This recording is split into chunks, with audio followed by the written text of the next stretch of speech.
The time between Christmas and New Year's, it has a way of bringing so many things to the surface, doesn't it? We've got joy, but there's also other emotions that come to the surface this time of year. We've got grief, tension, overwhelm, which can lead to anxiety and irritability. We've got unspoken expectations and a whole lot of pressure around how we're supposed to be feeling this time of year. I want to give you today a very tangible couple ways that you can step away, take time for yourself, recenter yourself when things start to feel like too much.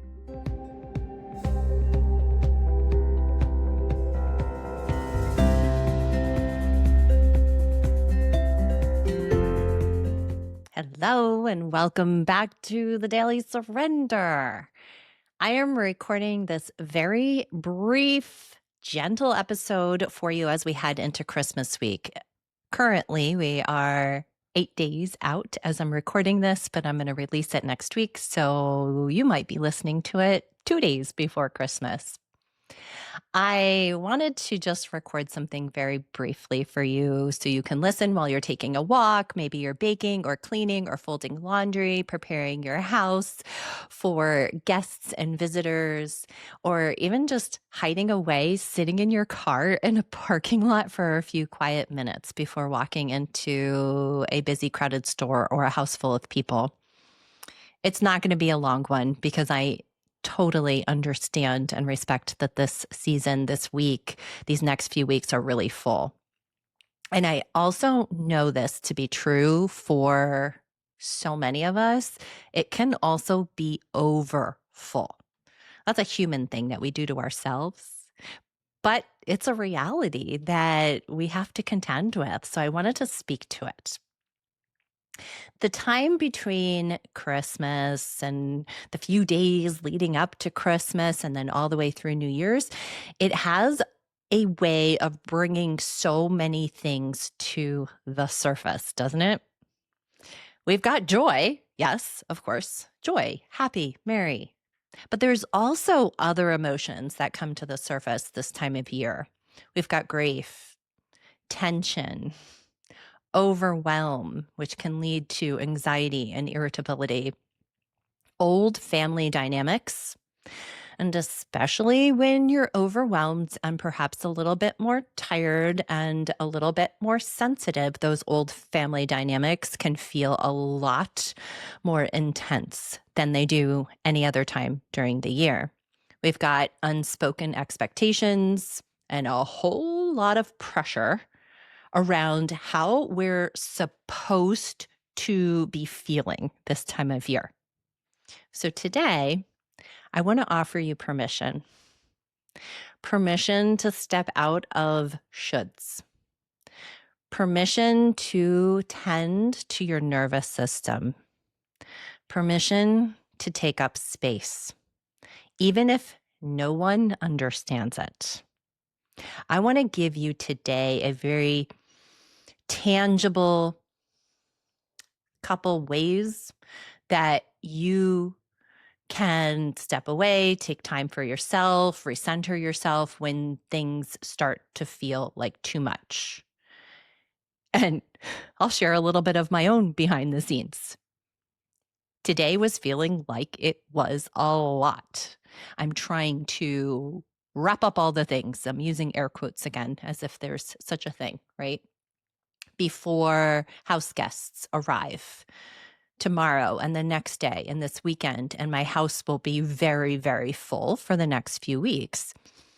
And I'll be stepping away and being really present to it as best as I can. And I was starting to feel overwhelmed. And you know what I did? I took a bath in the middle of the day. I went upstairs to my bathtub, which is my sanctuary. We redid our bathroom right before my 50th birthday. It was my 50th birthday, present. It was my wish. It was something I'd been dreaming of for years and years and years. And we finally had saved up enough money to do it. And that bathroom is my sanctuary. And I could feel it calling to me, even though in my head, I thought, Jen, you have no business taking an hour in the middle of this really busy day. And my higher self said, that's the best thing that you can do for yourself. So go do it. And I took it, and it helped so much. And it actually is the inspiration for what I'm sharing here with you today. So look at that. It was really productive and fruitful. So let's talk about the holiday shoulds. There's something uniquely intense about this season. We're told that we should be merry and grateful and peaceful and connected and joyful and in the spirit of Christmas, right? And if we don't, then something should be wrong with us.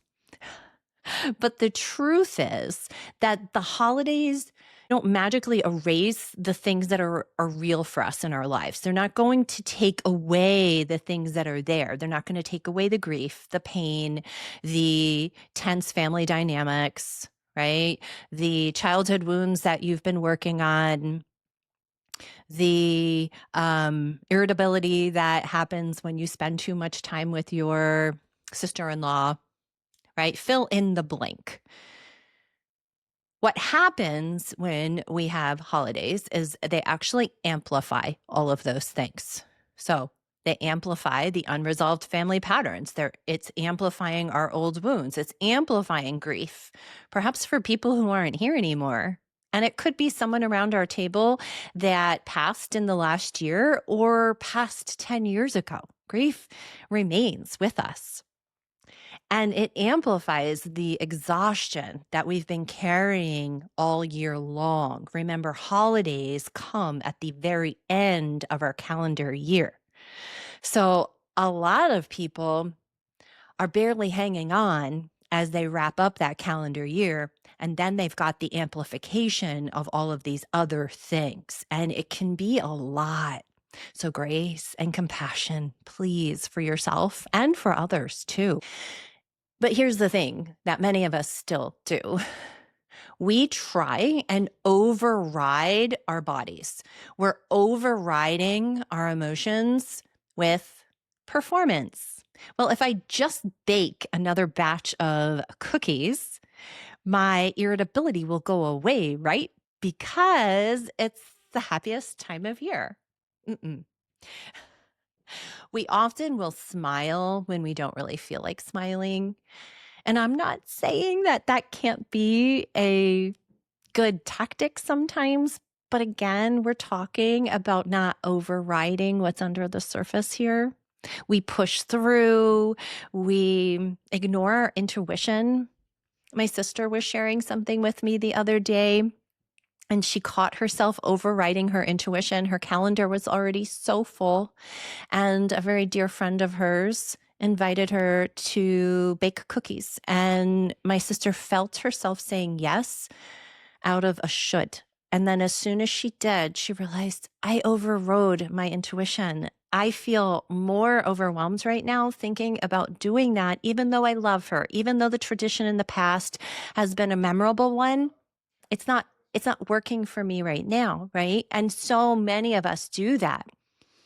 We stay at the holiday party because we think we should stay a certain amount of time, but we feel the longing inside of us to go home, to put on our pajamas, to sit by the Christmas tree. We explain ourselves to other people when we don't need to explain ourselves. We overly explain why we can't do something, or why we're leaving the party early, or why we're not exchanging gifts this year. I want to say this really clearly, and again, with a lot of compassion and love. There is no required emotional state for this season. None. You are not required to be holly and jolly and merry and happy. You're not. You are not failing Christmas if you feel really tender. You're not doing it wrong if you're really quiet. Perhaps you're deeply introspective. Perhaps you need to be really quiet right now because you're hurting, you're grieving. Those old wounds are being amplified. You're not ungrateful if you're feeling overwhelmed. Your body is so wise, and your nervous system is always communicating with you. It's communicating with you in those feelings that you may be having right now. So let's talk about what we do when the overstimulation, overwhelm hits. What do we do? Let's talk about it practically. What do you do when the room feels too loud? You're at a holiday celebration and the noise is too much and the energy is too intense and the conversations are starting to activate old patterns in you. Your body is feeling tighter, you're getting buzzy, and I'm not talking from a few Christmas cocktails, but it's the overstimulation buzz. And you can even feel yourself going into shutdown mode. What do we do? What do we do? I'm going to give you some simple permission-based practices that you can use. No explanations required. You don't need to explain yourself.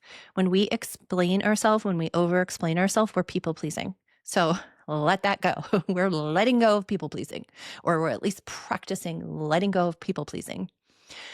First thing, you can step outside without explaining yourself.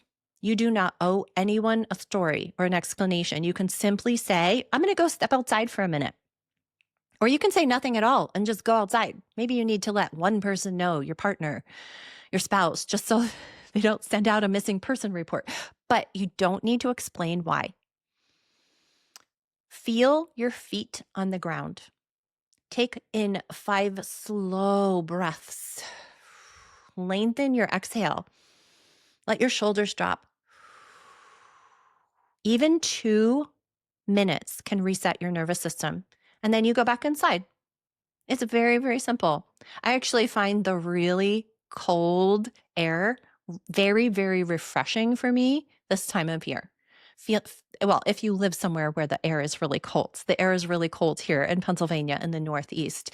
And when I take those steps outside to recenter myself and calm my nervous system, I feel the cold air inside my lungs, and the extra feeling helps me to ground myself because I'm connecting with my body and my breath.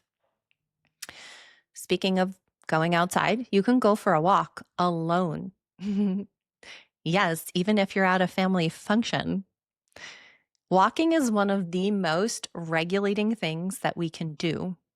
If the house is full of guests, it's still okay to step away for 10 minutes or 20 minutes. You're not abandoning anyone. You are tending to yourself. Remember, we don't want to self-abandon. You are better for everybody else in your life when you are present for yourself.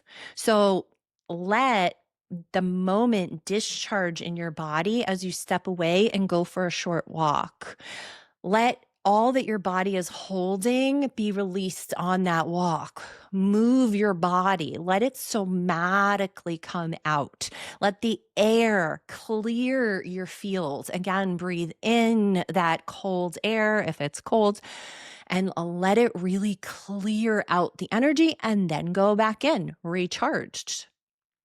Another thing you can do is create micro pauses throughout the day. You don't need to take an entire full retreat. And for most people, that is impossible, especially this time of year. You might want to run away for a full day retreat or a weekend or a week, but most of us don't have that. So pause in the bathroom. Like I did earlier, and I took a bath. I used that as a micro retreat for myself. And I was breathing. I put essential oils and Epsom salts in the bathtub. I played soft frequency music that was very calming and soothing. You could put one hand on your chest and one hand on your belly and just breathe. Say quietly to yourself, I'm allowed to slow down. I'm allowed to take space. I don't need to perform for anyone. Another thing that you can do is kindly bow out when it feels like it's just too much. This one can feel especially hard, especially when it comes to family. Maybe it's family you haven't seen in a really long time, but it is still okay. Hear me when I say this. Staying at a function when your body is screaming does not make your energy appealing to even be around. So when you're staying, when your body is screaming no, it's oftentimes creating more resentment inside of you that can also be felt than leaving kindly ever will. So you can say, I'm going to turn in early tonight. I'm feeling a little overstimulated and I need some quiet. Thank you so much for the invitation. Perhaps you are at the party and you realize, yeah, I'm done. Like I'm done. And this also happened to my husband and I recently. We were at a get together and we'd been there a few hours and we both looked at each other and we knew that we were done. We were just done. And both of us have worked a lot on our boundaries, on people pleasing. And we had a private moment to just collect ourselves because we were leaving the party together and we were in agreement and we were really polite and we just let people know that we were done. We appreciated the invitation. We had a wonderful time. Goodbye. We weren't going to do what we used to do, which is hang out until other people started to leave. That's silly. Somebody has to be the first person, right? So we've decided to stop following like sheep and instead following our own inner voice. It's not selfish. It's self-honoring. It's self-loving. It's really kind to take care of yourself. So a reframe for this season. What if this season is not asking you to be more cheerful, but it's asking you to be more honest? What if it's not asking you to gather more, but instead to listen more closely? The original invitation of this season, beneath all the noise of it, is not performance, it's presence. Go back a couple episodes and I talked about the present being in the presence. That's really powerful. It's also humility and tenderness. It's slowing down enough to notice what's actually alive inside of you.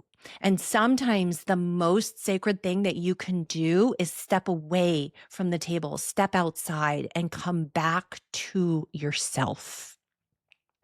So as you're moving through Christmas and into the new year, I want to leave you with this. You are allowed to honor your limits. You are allowed to take up space. You are allowed to be exactly where you are. There's no gold star for pushing through. None. There's deep wisdom in listening. Next week is the week between Christmas and New Year's. I'm going to be taking a pause from releasing a new episode purposefully, intentionally, for myself and for you guys. So instead of sharing some of a brand new podcast, I'm going to share just out in my email. If you're on my email list, I'm going to just share some of the most listened to and most loved conversations from this year. So if you choose, you can return to some of them if it feels nourishing to you.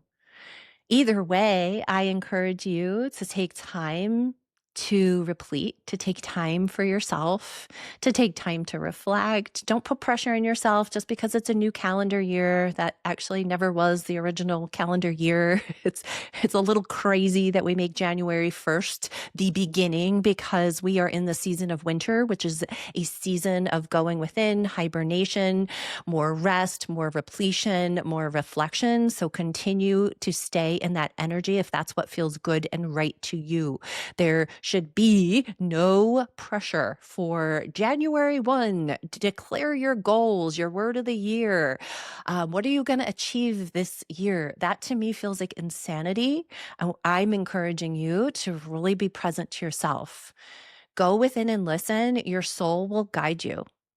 That inner voice will let you know what you need. Ask it. Just open in prayer. Sit in meditation and simply say, God, what are you wanting from me right now in this moment? What do you have for me? What are you inviting me to? And then listen. You will feel it. Sometimes it comes in a feeling in your physical body, but it will be there. So have a really, really blessed Christmas into the new year, my friends. I appreciate you so much. I appreciate you hanging with me for these 36 episodes of 2025. So much more is to come in the new year. If you're interested in getting on the waiting list for the Daily Surrender Circle, which is a community that I will be opening in the first quarter of 2026 for listeners of the podcast who want to go deeper, who want to connect in community with others who are working on all the things that we're talking about in the podcast. And you'll have me there with you. And we'll have live calls and challenges and book clubs and inspiration and time to share. It's sisterhood. That's something that God's been laying on my heart. So until then, may you move gently, may you trust your body, and may you remember that surrender often looks like choosing yourself moment by moment. Thank you so much for being here with me. All the links for everything is in the show notes. Have a very, very Merry Christmas. Thank you for joining me on the Daily Surrender. If today's episode spoke to you, I'd love to hear your reflections. Send me a message, share this with a friend, or leave a review. Or remember, true healing and freedom come when we let go, surrender, and trust that God's way is so much better than our way. Until next time, my friends, keep surrendering, keep rising, and keep walking in peace.